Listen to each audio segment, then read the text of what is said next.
Yon, mapagpalang araw po sa atin lahat. Bali, magluluto tayo ng sweet chili garlic shrimp. Yon, umuusok-usok pa. Bali, umpisahan natin sa paglilinis ng hipon. Bali, kalahating kilo yan.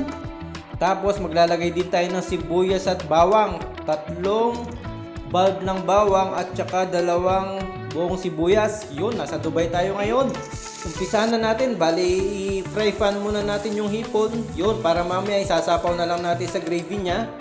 After natin i-fry pan yung hipon, set aside natin. Tapos umpisahan na natin sa paggigisa ng bawang at sibuyas. After natin igisa yung sibuyas at bawang, maglalagay tayo ng butter. Bali, kalating block ng butter ang nilagay natin para mas masarap yung gravy natin mamaya.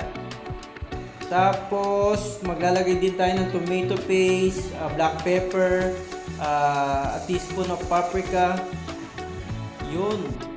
Kiwar-kiwar lang natin o imekos-mekos lang natin. Tapos, maglalagay din tayo ng oyster sauce. Tapos, honey yan, hindi po peanut butter yan. Nagmukha lang peanut butter. Yun, ba't kinamay mo?